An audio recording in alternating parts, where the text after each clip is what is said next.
Hey everybody, Dennis Prager here. Great to be with you. I'm with you every week, and it is amazing. Every week, it's true. From my home in California, USA, to all over the world, we have thus far questions from people in 52 countries, and that doesn't include people who don't send questions. So it's a very powerful vehicle to touch your life, and that's what I want to do. It's what I've always wanted to do, in fact. And it's a great way for you to know me better and know what I stand for. And then I get your feedback. It's completely unrehearsed. I don't read a word from a teleprompter. I don't prepare in advance except some thoughts for my opening statement. And it's a wonderful thing. It's worked out well. That's Otto. We try to have Otto's face on this side, but Otto's, the ability to convince Otto to do something is limited. He's great. We love him. But he has his own mind. Okay? So if I tell him turn around, it doesn't work. Anyway, great to be with you. And I want to open with a very serious subject, one that a lot of you apparently have asked about. Is that correct? And it's a very logical thing for you to ask about. And that is, can a decent person, speaking about not only just Americans, but especially Americans, how can a decent person support a leader who is perceived by many as not decent? I mean, that's about as good a summary as possible of that question. And it applies from many people with regard to people who support Donald Trump, the President of the United States, who many regard as not a decent person. So I am not here to defend Donald Trump. I am here to defend the notion that a decent person has different questions to ask about a leader than what is their character. There are so many answers that I could give on this that I think would convince any open-minded person that I don't even know where to begin because there are so many. So I'll begin without any order of importance with this question. If your house were on fire, would you inquire as to the character of the firefighters who came to put it out, or their ability to put out fires? Frankly, that, in my opinion, is sufficient a response. President of the United States, or the Prime Minister of your country, or a whole host of people with great power, the question is, can they put out fires? Can they, or for that matter, build good houses? Their character is secondary. And I am saying this as one for whom character is everything in regular life, That's why I say I don't care. I never cared what my kids would be. I don't care if they would be doctors or lawyers or firefighters or anything. It doesn't matter. I only cared about their character. I didn't care about their grades. And they knew it. I told them all the time. I just didn't care. Whatever they came home with, I wanted only one thing. Am I raising good people? That's all I cared about. So this is coming to you from someone who placed character as the number one criterion for my children and the number one for me in me assessing me. But with regard to leaders, there's a much bigger question, or any other thing where they affect other people. Firefighters affect other people. The character of the firefighter is secondary to his or her, for that matter, but mostly his, ability to put out fires. If you had cancer and you were given a choice of two oncologists, cancer doctors, one had a phenomenal reputation as being sort of almost a miracle worker with regard to cancer, but was known to treat people pretty lousy at the office and have zero bedside manner, versus an unbelievably kind and wonderful oncologist who didn't have that reputation. Who would you take? It's a rhetorical question. We all know the answer, right? God, I love it. Right? Isn't it obvious? So it's immature to say, oh, how could you support X because of his character failings? That's not, I don't elect a president or choose a firefighter or choose an oncologist based on whether I think they're a good person. Those are the people I want as friends. Those are the people I want, for that matter, as my religious leader.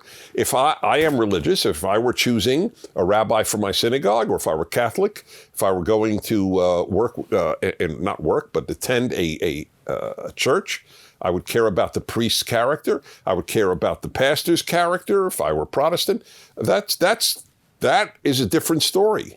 But when we elect a president, we're not electing a pastor or a rabbi or a priest. We're electing a president. And there are a lot of fires to put out, to keep my analogy going. There are a lot of cancers to conquer. And I have not found in general to a great relationship between my assessment, and I'll come back to that later, my assessment of the character of a leader and their ability to lead well. Take fidelity. This president is so frequently, oh, wow, he committed adultery, he had a porn actress or whatever it might be. Well, wait a minute. John F. Kennedy was way, way, way more unfaithful, far more frequently unfaithful to his wife. He apparently had orgies at the White House. But in those days, the press didn't report these things. And he is an idol of the people who speak about the inability to support Donald Trump. John F. Kennedy, whew. He's and by the way, he was an idol of mine when I was a little child. He was president. I was a very young kid, but I remember what an idol he was. Is there any relationship whatsoever between being a good leader and being faithful to one's wife or one's husband, as the case might be? Zero. I wish there were. Then all I'd have to know is, hey, so-and-so is faithful. You have my vote. It doesn't mean a thing.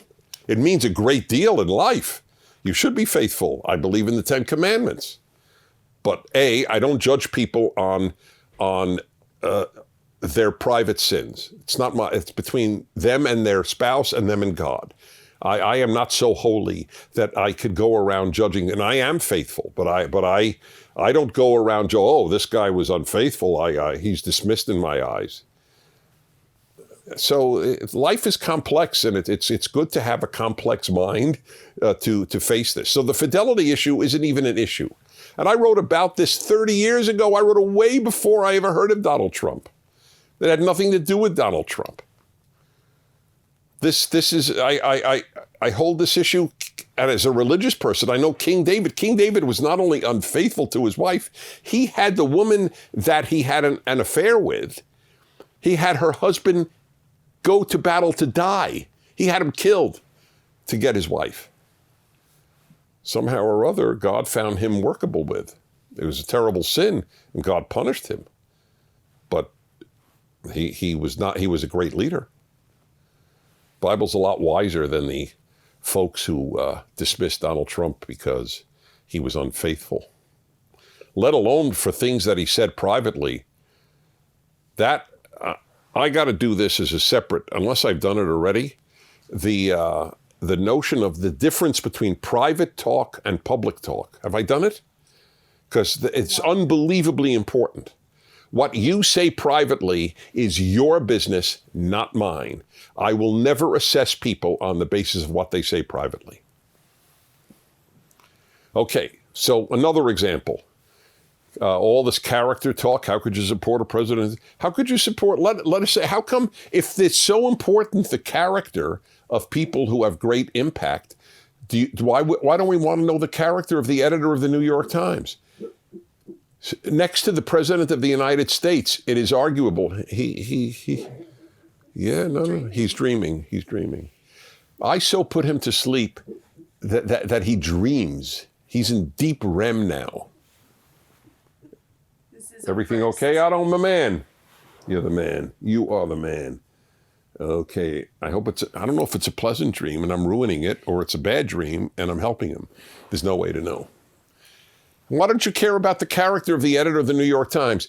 He's more powerful than anyone but the President of the United States. Because all the other, journalists, it's a herd.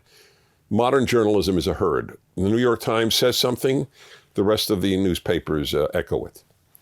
I saw it because there was an article about me and I saw what happened, just covered by radio and TV, and because it was in the New York Times.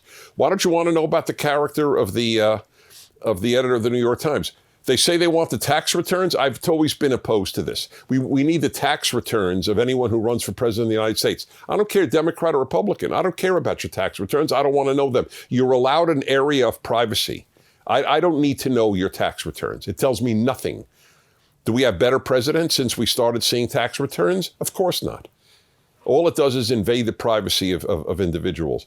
Why not see why not see the tax returns of the editor of the New York Times?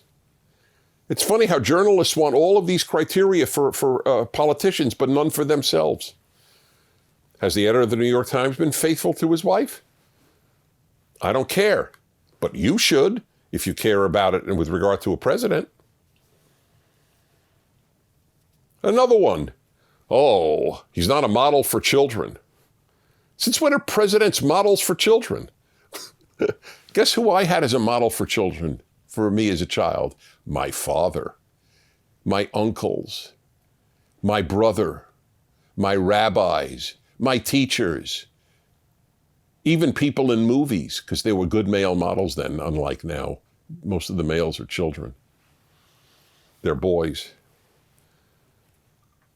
Can you imagine, when I was a kid, Lyndon Johnson was president. I think my father ever said to me, Dennis, I want you to look at Lyndon Johnson and learn how to be a man. I would have cracked up. Never occurred to my father. You don't elect the president to be a model for your children. If they are a model for your children, it's a very nice bonus, but that's not what makes a good leader. So it's the naivete drives me crazy. It's a sin for an adult to be naive. Okay? Have I dealt with it? How about this? The black unemployment rate in the United States is the lowest since we have ever been determining these numbers. The lowest ever. Why isn't that more important than what I think about the president and his character? Isn't people having jobs really, really important? I care about America more than I care about Donald Trump. Donald Trump is not my issue. This country and the world are my issues. Does he do good for the society? Not is he a wonderful human being. And I'm not saying he's not. I don't have the ability to assess him. It's not my business. God can assess him. So I hope that answers. Next time, ask the question about the firefighters. You want the ones who put out fires best or the ones with the finest character? Now, if you could have both, that's great. Okay? Great, thank you. Time for your questions. The first one comes from someone many of you know, because he's and I just found that out when I saw it right before the broadcast. And it's Will Witt, who opens up with some humor. He mispronounces my name, but please know he knows my name. For his sake, I wanted you to know that. Anyway, here we go. It's from Will, 23 years old. And here he goes. Hey, Dennis, Prager, is it? Dennis, my name's Will. I'm 23 from Hollywood, California, and I just want to know, where do you get all your good ideas from? I'm really curious to know where they all come from. Thanks. Well, that's a very real question, by the way. I do have a lot of ideas. I always have. And where do they come from? Well, I'm going to give you the most honest answer that I can. I am into classical music, as some of you may know. I conduct orchestras periodically, and I've been into classical music my whole life. It's a love that I can't even describe how profound it is. So one of the greatest writers of melody was the great composer Franz Schubert. Schubert was asked once that exact question, where do all these melodies come from? And he said, they just come into my brain. And that's what I would have to say about my ideas. I just always get ideas. It's a blessing. I admit it. So I'm trying to use it for the good of others. As Schubert did, we benefit from what came into his mind. But that's the best answer I could give. I could give a secondary answer. That's the primary. The secondary answer is I have a clear mind. I have a very clear sense of the world, I believe. It's not cluttered. It's not cluttered. If you could take an X-ray of my mind, things would be orderly. I'm not cluttered with a lot of personal issues, thank God. I have always sought clarity. I love clarity. I love it in music. I love it in photography. I love it in ideas. So I don't let me get in the way of my ideas. A lot of people, their stuff gets in the way of clear thinking. I think that's a factor. Okay, here we go. Next. Kaloyan, 38, in Ruse, Bulgaria. Hello, Mr. Prager. Thank you for your valuable work. I did translate the subtitles of a part of your lectures into the Bulgarian language, the 10 Commandments and few others. I can't tell you how much I thank you. Благодаря. Just thank you in Bulgarian. And I will upload other translations in the future. Can you make a comparison of the meaning of submit to God and struggle with God in terms of human behavior? Be healthy. Thank you. I am healthy. Thank God. That's a very, very good question. I don't know what provoked it. Probably you're hearing me talk about the following. I've been broadcasting for 37 years on radio in the United States, and it's heard around the world. Now, you can easily hear my radio show anywhere in the world. And just go to DennisPrager.com or Salem Radio Network, which is who syndicate my show. Anyway, very early in my career, a Muslim woman called my show. Well, this was when I was only on in Los Angeles. I became nationally broadcast 1999. So she said, hi, Dennis, I'm a Muslim woman, and I know we can ask you anything, which is true to this day. You can ask me anything. Said, so I'd like to know, why aren't you a Muslim? And I was complimented that she would even care to ask, because I thought it was a very fair question, and that she assumed that I knew enough of Islam to answer the question. And I did study Islam, and I studied Arabic. So I told her that the answer that came to me immediately was this. I said, here, this might answer your question. In Arabic, Islam means submit to God. In Hebrew, Israel, the Jewish people, if you will, later known, Israel means struggle with God, and I rather struggle with God than submit to God. And I'll never forget, she just said, good answer, thank you. Because it was a good answer, because that's what Islam means, submit to God. Now, obviously, there's a submission to God in Judaism as well. Of course I submit to God. But I also struggle with God. I don't only submit to God, I struggle. And that they're both important. You have to submit and you have to struggle. God gave us a mind, so we're allowed to ask questions. God, why this? Why that? Why is there so much suffering, God? Why this?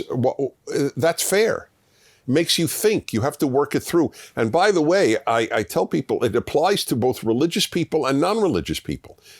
Religious people should struggle with God, and non-religious people should struggle with God. If you don't struggle with your atheism, it's not intellectually deep.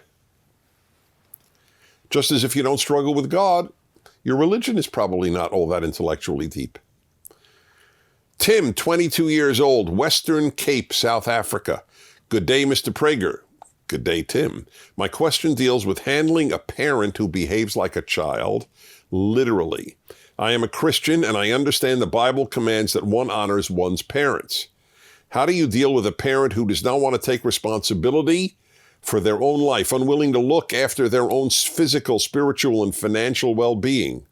What can the child do to help a parent like that? Where does one's responsibility as a child end towards your parents? I would appreciate your thoughts. I hope you visit my country one day. May God bless you all at PragerU and the work you do. Thank you. We are blessed. By the way, I've been to South Africa on a number of occasions. I just haven't lectured there, and I would love to do that. Okay. First, there are two separate questions here, believe it or not. One is, what can the child do to help a parent?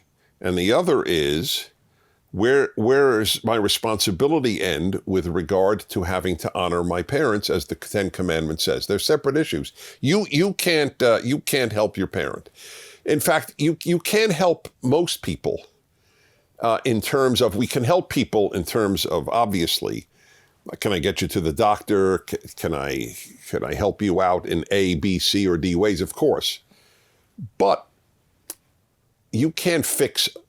The issue here is not help. The issue is fix. You can't fix your parent. You can't fix your child. You can't fix your spouse. You can't fix your friend. That only people can fix themselves.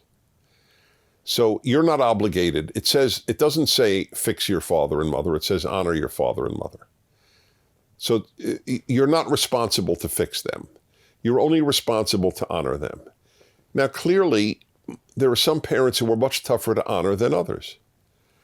So you have to figure out, within the context of what is possible, then you have to figure out, how do I honor them? It may be that you honor them just by periodically calling them on the telephone. But you can't dishonor them. You can't, in most cases, I mean, there are some horrible cases of evil parents, but, honor your father and mother doesn't come with an asterisk. It's just understood that's the reason there's a commandment. It's easy to honor parents who are easily honorable or lovable. By the way, you don't have to love your parents. That's a great part of what I teach, and I so deeply hope you'd all read my Bible commentary, The Rational Bible. 2 volumes are out, Genesis and Exodus. And I explain in Exodus, with that commandment, how brilliant the Bible is. We're told to love our neighbor, love the stranger, love God, but we're never told to love our parents. You don't have to love your parents, but you have to show them honor. They're unique. They are unique in your life. There's no one else we're told to honor. The fact that you asked the question is a credit to you. I'm sure your parents are not easy. João Victor, 20, Araras, São Paulo, Brazil. Hello, Dennis and Otto. Otto, you hear that? Hello from Brazil, Otto. God, his enthusiasm is contained. Dennis, do you have any fears in life? Obrigado. Ciao. Obrigado for your question. That's a good one. Do I have any fears in life? Think about that. Well, let's see. Did I bring a lighter? My cigar is out. Do you want to give me one? So I don't have many fears. I've worked on myself. Thank you. I've worked on myself to first of all, I take this stuff seriously. So I fear God, because I have to answer to God, and that's a very good way to walk through life. I believe in that. So that helps a lot.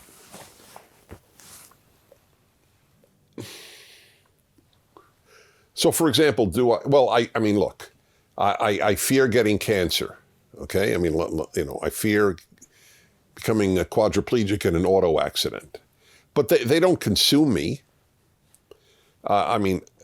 Maybe fear isn't the right word.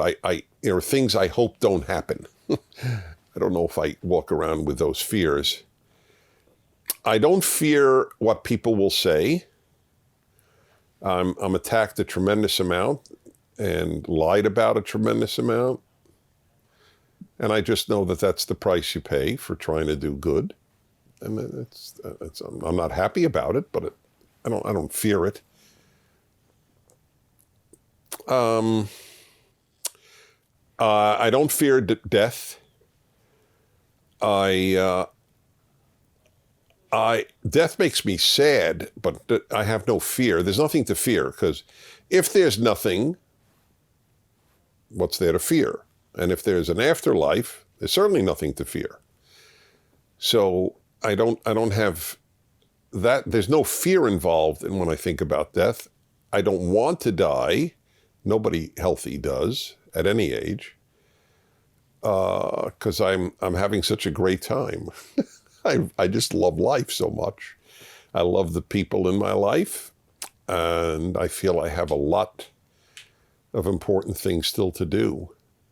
But I don't fear. That's not a fear. So I don't have many fears, to be honest. It's a great question. I may do a radio show, because I learned so much from listeners who call in. I'll ask people what they fear, and then I might have a better answer for you. What about like spiders? Oh, I don't fear spiders. Also, no, I don't have fear of any of the. I mean, I fear being alone with a lion, but it's not. I would fear it if that happened at the moment. But like, I don't fear a plane crash, and I live on airplanes. The thing I most fear about a plane crash, I mean, this just sounds bizarre. I fear people screaming I hate. I really have a visceral reaction against panic. I don't like panic. That's why I don't like, there's so much hysteria in our age. The world's going to come to an end in 12 years. I mean, kids are raised with all these fears. I feel for those of you who are young, I mean, the world is not going to end in 12 years. Just want you to know. It's a crackpot notion.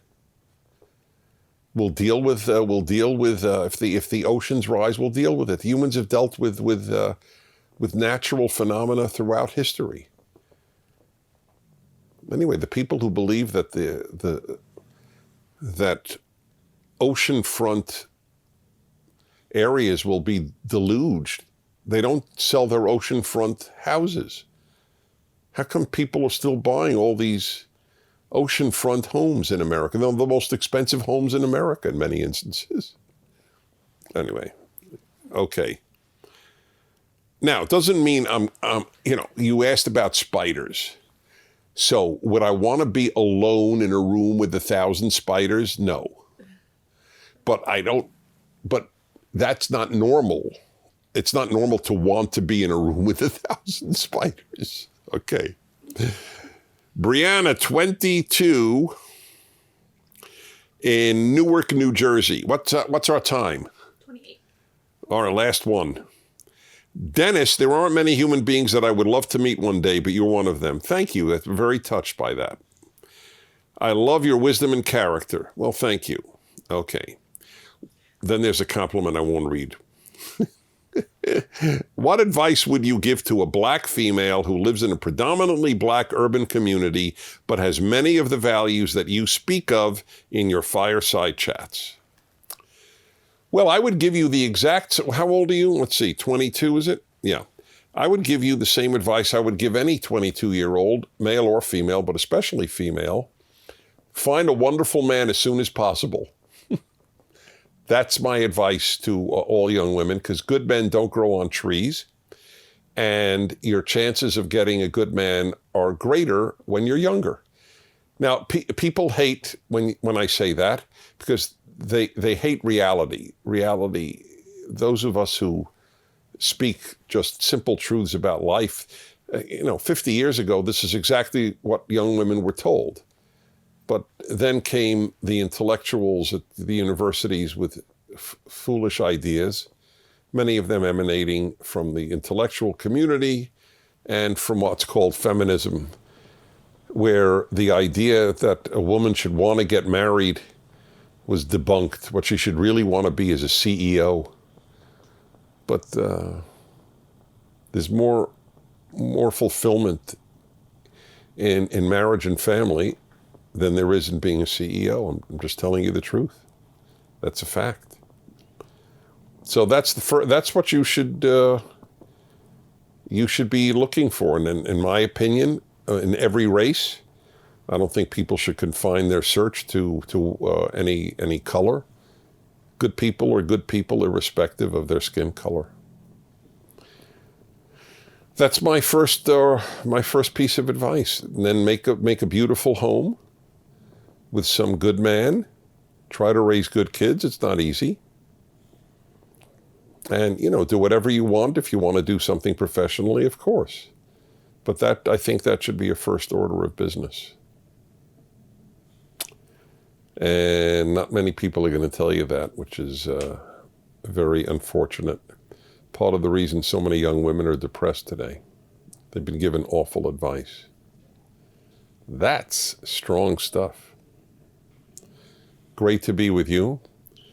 And send in your questions. Try to keep them on the shorter side and simple, not simple to answer. I don't care if the question is a difficult one. I answer difficult ones, I try. But you don't have to phrase it in a particularly complex manner. So we love to hear from you, even if it's just a reaction. Tell your friends about PragerU. We're trying to touch people in the best way possible. And I'll see you next week. Thank you. Thank you for watching. If you'd like to keep these fireside chats free, please do by donating to PragerU.